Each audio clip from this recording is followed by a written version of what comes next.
guys, how's it going? I hope you're having a very good day. So it's been a while. It's been a long time. Kind of secluded myself because I was finishing the Count of Monte Cristo, which I finished just yesterday, last night. It was amazing. Just to let you guys know, I will be uploading a crazy amount of videos in this short period of time, and you could have a readable extravaganza party. I hope so, maybe. So this first video, I have my book and movie review for Abraham Lincoln, Vampire Hunter by Seth Grahame-Smith. I'll also be uploading a video for my other June book reviews, The Count of Monte Cristo, 13 Reasons Why, and Bossy Pants. I'll also be doing my July book haul, which will be crazy. Thank you guys again for submitting your votes for the viewer's choice. And hopefully if I have time, I will do a Let's Talk video on audiobooks, ebooks, and e-readers, my initial thoughts and reactions of this month. So hopefully you could check all of them out.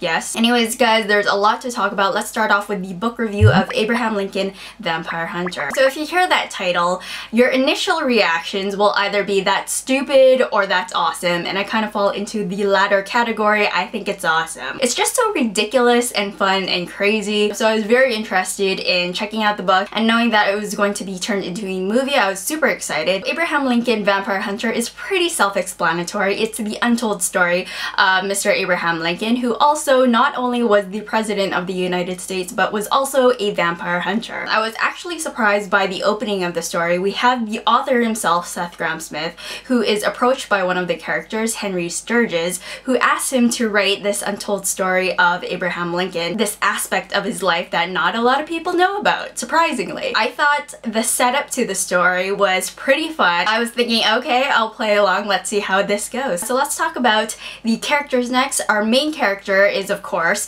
well, not just character, he's a actual person, is Abraham Lincoln. Honest Abe was awesome in the story. His character, his demeanor, his personality doesn't really change throughout the story. He's pretty consistent as a character, very likable, admirable. He's very eloquent and speaks so well, of course, which lends into his political career. As far as the side characters, we have Henry Sturgis, who is a vampire.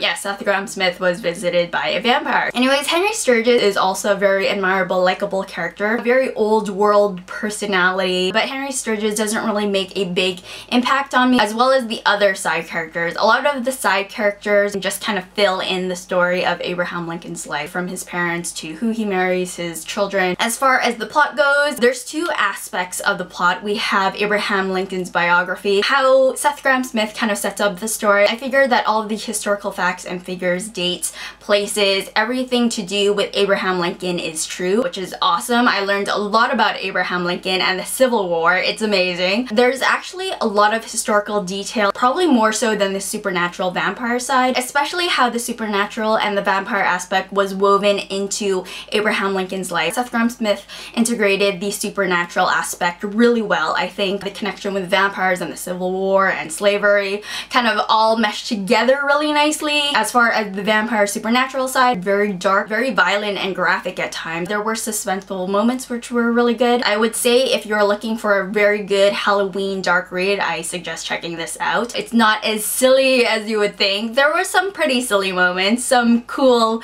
cameos, I would say. Very famous poet and writer, which was pretty awesome. As far as the ending is concerned, the ending, I wasn't feeling it. Seth Grahame-Smith had to connect vampires and the assassination somehow, and I felt the ending was kind of predictable, anticlimactic, and it was, yeah. With that being said, guys, I'm going to give Abraham Lincoln, Vampire Hunter 4 stars out of 5. I really liked it. For a different read, for a dark read, I thought it was really good. Definitely a good Halloween read. Let's get into the movie review next. I'll have all the info right up here. So as far as our actors, we have Benjamin Walker, who plays Abraham Lincoln. There's Dominic Cooper, who plays Henry Sturgis. And we have Mary Elizabeth Winstead, who plays Mary Todd, who is Abraham Lincoln's wife. So as far as the acting goes, I thought all of them did really well. I thought Benjamin Walker played Abraham Lincoln very well. He was very, very nice to look at. I think Benjamin Walker also captured the personality and the person of Abraham Lincoln. As far as the tone of the movie, from the acting to the special effects,